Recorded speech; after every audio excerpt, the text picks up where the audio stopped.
Assalamu alaikum. I am Muhammad Bilal, your physics teacher, and today the lecture is about convention for indicating units. सबसे पहले इसका उर्दू में तर्जमा समझते हैं कि उर्दू में इसका क्या तर्जमा है।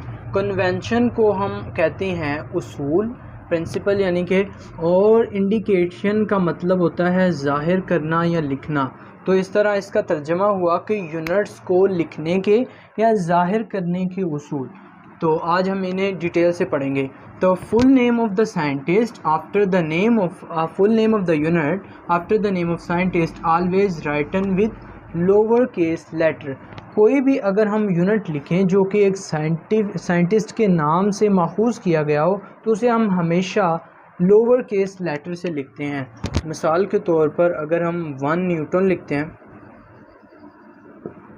और 1 न्यूटन लोअर केस से लिखते हैं तो इसमें से ये वाला करेक्ट होगा और ये वाला रॉन्ग होगा, क्योंकि अगर हम कहीं रीडिंग कर रहे हैं तो हमें ये मिसअंडरस्टैंडिंग हो सकती है कि ये 1 न्यूटन पर्सन की बात की जा रही है, क्योंकि हम नेम्स को कैपिटल लेटर से शो करते हैं। इसलिए ये मिसअंडरस्टैंडिंग को ख़त्म करने के लिए इस उसूल को बनाया गया।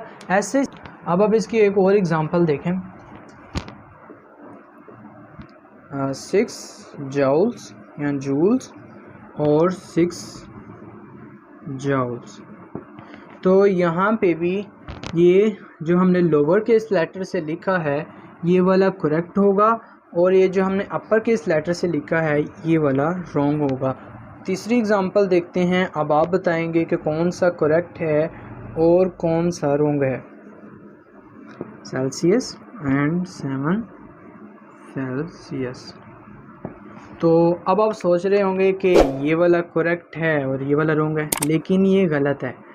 ये एक एक्सेप्शन है कि सेल्सियस को हमेशा कैपिटल लेटर से इंडिकेट करते हैं। आप उसे यूनिट में लिख रहे हैं, पूरा लिख रहे हैं या नहीं, ये एक साइंटिस्ट का नाम है तो इसका यूनिट भी पूरा लिखा जाता है। तो ये एक एक्सेप्शन है, ये वाला रॉन्ग है। अगला उसूल देखते हैं, अगला प्रिंसिपल देखते हैं। Symbol of unit after the name of scientist always written with the capital letter. Newton ही दोबारा ले लेते हैं। अगर हम इसका सिंबल लिखना चाहते हैं सिर्फ तो उसे हम कैपिटल लेटर से लिखेंगे।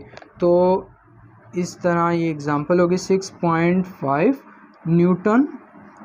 इसके दरमियान आपने स्पेस रखनी है, ये भी एक उसूल है जो हम बाद में पढ़ेंगे।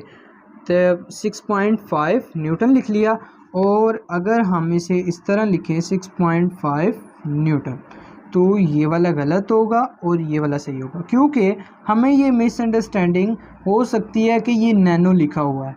प्रीफिक्स में पढ़ा था ना नैनो, तो मिसअंडरस्टैंडिंग हो सकती है कि ये नैनो लिखा हुआ 10⁻⁻⁹। इसीलिए इसे कैपिटल लेटर से हमेशा हम डोनेट करते हैं। अगला प्रिंसिपल ये है, there is no space between prefix and unit. Prefix और यूनिट के दरमियान कोई स्पेस नहीं होनी चाहिए। मिसाल के तौर पर अगर हम इस तरह लिखते हैं मिली सेकेंड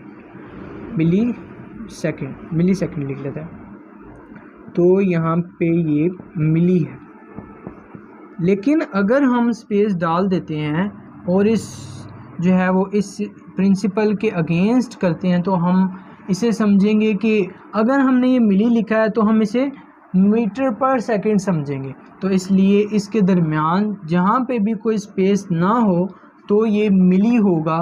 प्रीफिक्स और यूनिट के दरमियान स्पेस नहीं डालनी। ठीक है, आगे चलते हैं। तो combination of base units always written with space apart. अगर आप 2 यूनिट्स लिख रहे हैं, 2 बेस यूनिट्स का कॉम्बिनेशन बना के एक यूनिट लिख रहे हैं तो उसके दरमियान आप स्पेस छोड़ेंगे। ठीक है, मिसाल के तौर पर अगर हम इसे इस तरह लिखते हैं kgms-1 तो ये गलत होगा। इसके दरमियान स्पेस ज़रूर होनी चाहिए मीटर पर सेकेंड, तो ये सही है। आपकी बुक के पेज नंबर 2 या 3 पे एक टेबल बना हुआ है, उसमें भी इस रूल को फॉलो किया गया है। और आखिर में हम रूल पढ़ रहे हैं, compound prefixes are not allowed. True prefixes नहीं अलाउ होते। ये बात सिंपल है, आप भी इससे एग्री करेंगे। अगर हम लिखते हैं 3 माइक्रोमीटर तो हमारे पास ये माइक्रो 10⁻⁶ -6 और 10⁻⁻�6, तो क्यों ना हम इसका एक ही यूनिट लिख रहे 10⁻⁻12, क्योंकि हमारे पास 10⁻⁻12 को हम पीको कहते हैं। तो इसकी सही लिखने की जो मेथड होगा वो यही होगा कि हम इसे 3 पिकोमीटर लिखें।